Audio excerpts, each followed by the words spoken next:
Bonjour à tous, bonsoir à tous, selon que vous regardez cette vidéo. Je vais vous présenter trois équipes. Je vais vous présenter Julien Poppy, Rec et les visiteurs du soir. Concernant Julien, il s'agit de l'épisode 48, l'expérience paranormale, une nuit d'un autre temps. Concernant Fabrice, il s'agit de la flip, seul, dans un camp de concentration, expérience fantôme. Concernant les visiteurs du soir, il s'agit de Brocéliande, le tombeau de Merlin. Alors excusez-moi, nous sommes le soir, après le boulot, donc j'en profite pour fumer ma pipe. Donc concernant Julien, donc le lieu qui nous présente, c'est vraiment un lieu qui est super propre. Ça, c'est vraiment la chose qui frappe quand on regarde la vidéo. Donc Julien, il fait un truc super important donc, quand il enquête sur un lieu, donc en l'occurrence celui-là, c'est de sécuriser le lieu quand cela est possible. Pour éviter évidemment que des personnes viennent donc, dans le lieu, rentrent et aussi viennent perturber l'enquête, tout simplement, de façon générale. Sécuriser le lieu, ça sert aussi donc justement qu'on puisse entendre des gens qui veulent fracturer par exemple une porte, ça s'entend tout de suite. Voilà. Donc et qu'elle n'arrive pas par surprise. Comme le précise Julien, c'est un lieu qui a changé 4 fois de fonction, ce qui forcément, selon les théories, est super intéressant concernant les murs. Voilà, puisque des ondes différentes viennent, et pour le côté paranormal, ça c'est plutôt bon. Voilà. Hélas, le plus souvent par les saccages, les lieux sont ouverts aux 4 vents, mais ce n'est pas le cas ici. Donc, moi je trouve que c'est vraiment tant mieux. Alors Julien a la particularité d'utiliser pas mal de plans fixes, intérimine, utilisation d'un prototype fait par la boutique FAP. Alors Julien utilise aussi le Vibrapod, qui est un détecteur de vibration. C'est à vrai dire quelque chose qui est pour moi un instrument que je vais peut-être acheter. C'est un truc très simple, c'est en gros le sol il bouge, ça fait du bruit. Voilà. Il y a l'utilisation d'un bol tibétain, ça aussi, pourquoi pas après tout, et j'avoue que ça apporte un côté très spirituel à l'enquête, que j'aime plutôt, franchement. Donc Julien fait des montages très travaillés, vraiment très très bien, et aussi des compositions originales, et ça je peux être évidemment sensible à cela, parce que franchement, il fait des bons sons d'ambiance, et avec un montage qu'on sent très travaillé, et on sent qu'il y a vraiment du taf vraiment derrière. Alors maintenant nous allons parler de Fabrice, de Rec. Donc avec Fabrice, c'est comme vous le savez, pour ceux qui ne connaissent pas, donc je pense que ces vidéos sont quand même plus faites pour des personnes qui ne connaissent pas les équipes. Eh bien, ce que j'aime dans les vidéos de Fabrice, c'est qu'il y a toujours un mélange de paranormal et aussi quand même pas mal de sens de l'humour, et c'est très très agréable à suivre.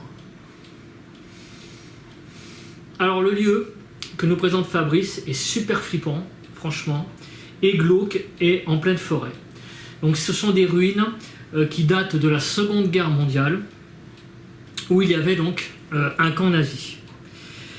C'est un lieu qui est pour le coup donc très ouvert, forcément, puisque c'est un lieu qui a quand même maintenant abandonné depuis 1945, donc vous faites le calcul, et c'est aussi assez dangereux en termes d'urbex, puisqu'il peut y avoir des trous, donc il faut faire super attention où on marche, surtout la nuit, et donc évidemment dans ces cas-là, et ça je le préconise toujours, c'est de faire une reconnaissance de jour pour voir où sont les dangers. Il utilise un avertisseur sonore qui donne des résultats intéressants, donc autrement dit, dès qu'il y a quelque chose qui bouge, on entend, mais alors ça sonne, vraiment. Donc c'est un détecteur de mouvement avec un avertisseur sonore assez puissant.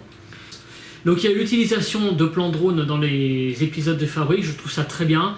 Ça apporte quelque chose, c'est clair, mais par contre, c'est vrai que faut faire très attention à l'utilisation de cet appareil si ça peut permettre de reconnaître le lieu. Voilà. Mais sinon, à part ça, je n'ai aucune... moi, je trouve que ça apporte vraiment beaucoup de choses dans une vidéo, notamment quand on présente le lieu. Fabrice amène toujours des pointes d'humour dans ses vidéos, et ça, je trouve ça vraiment très bien, parce que le paranormal n'a pas à être triste. Pour moi, il doit être respectueux, mais il ne doit pas être triste forcément. Voilà, donc ces pointes d'humour sont toujours les bienvenus. Fabrice utilise la technique de la provocation. Je trouve que c'est une bonne chose, mais il faut faire très attention, parce que moi j'ai utilisé ça il n'y a pas longtemps, et le problème c'est qu'en voulant provoquer, je me suis retrouvé dans un presque sentiment de colère, donc il faut faire très attention à ça. Voilà. Donc c'est une bonne technique, mais il faut faire très attention, et puis aussi il faut, on va dire, avoir les couilles de le faire.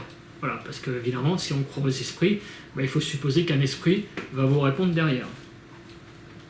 Fabrice utilise la caméra thermique, ça aussi c'est un très bon truc. Avec un truc troublant, vous le verrez. Ça fait partie aussi peut-être des achats à venir. Je n'en sais rien. Avec le VibraPod dont j'ai parlé tout à l'heure. Fabrice utilise également la Spiritbox SB11 pour faire donc de l'ATCI. Maintenant, je vais vous parler des visiteurs du soir. Donc, c'est une chaîne qui a une communauté un petit peu plus restreinte que la chaîne de Fabrice et la chaîne de Julien. Mais c'est une chaîne qui a sa patte. Voilà, c'est une approche très différente des autres. Déjà, la différence qui est fondamentale, j'allais le dire, c'est que c'est une dame qui est à la tête de cette chaîne, et c'est une dame qui fait des enquêtes seule. Donc vous en voyez pas beaucoup quand même.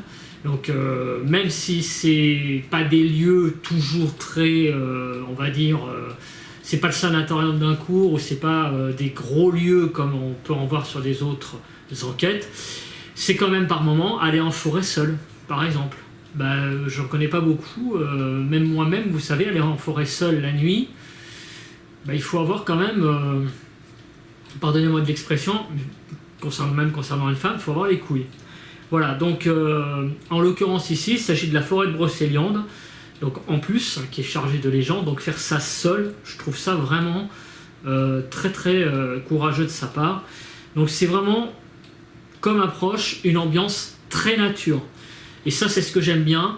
Pour moi, cette chaîne me rappelle beaucoup, mais ça, je dois l'avoir pas souvent dit, mais je l'ai dit plusieurs fois depuis qu'est ouvert cette chaîne, donc la mienne, depuis 4 ans. Je trouve que c'est une chaîne qui est assez sœur de celle d'Urban. Voilà. Et je crois qu'Urban, d'ailleurs, suit cette personne. Je crois qu'on en a déjà parlé il y a longtemps. Parce que l'approche est très similaire. C'est pas péjoratif ce que je vais dire. Ce sont des petits moyens, même en tant que pour filmer, pour faire du spiritisme, mais c'est pas petit moyen en sens péjoratif, parce qu'on peut très bien faire du spiritisme avec des petits moyens, et ça, ceux qui veulent se lancer, on peut faire du spiritisme avec un dictaphone, pas besoin forcément d'avoir une caméra, vous voyez.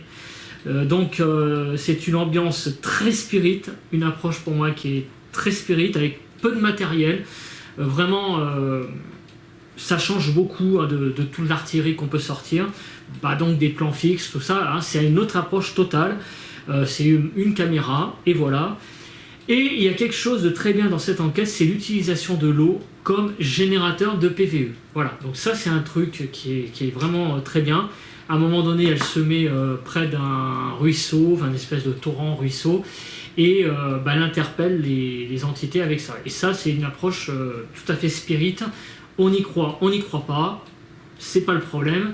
Et je trouve l'approche vraiment très intéressante. Donc beaucoup de courage, ça, pour aller dans ce lieu, à une forêt, et en plus une forêt qui est quand même chargée de légendes. C'est un angle différent du para, et j'allais dire que c'est des choses que j'aimerais voir beaucoup plus souvent, parce que me concernant, c'est tout simplement ça qui m'a fait commencer le para. Ce sont des chaînes comme Chasseur Paranormal ou des chaînes comme celle-ci qui m'ont fait commencer. Pourquoi ? Eh bien tout simplement, justement, par le fait qu'on peut faire du spiritisme avec peu de choses. Voilà. Il n'y a pas besoin d'avoir un pod à 200 boules, d'avoir un EDI à 200 boules, d'avoir même les baguettes de sourcier, ça vaut quoi, 15 €? Allez, 30 € maximum. On peut même les faire soi-même, allez, à la limite. Bah, vous voyez, avec très peu de spiritisme, on peut faire beaucoup de choses. Moi au début, j'utilisais pas la Ghostbox que j'ai acheté après, la SB7 en l'occurrence, j'utilisais une radio normale. Voilà. Donc vous voyez, on peut au début partir de rien. Un petit appareil à filmer, qui fasse de préférence infrarouge, ça serait bien, et un assez bon micro ou un dictaphone de renfort, et puis après vous évoluez. Mais au début, il n'y a pas besoin de grand chose, et c'est pour ça que je mets en avant cette équipe. Voilà. Merci donc d'avoir suivi ce billet paranormal. On se retrouve pour un prochain billet. Merci de m'avoir suivi. Et bonne soirée, bonne journée, bonne matinée, bon week-end, bonne semaine selon que vous regardez cette vidéo. Ciao, ciao!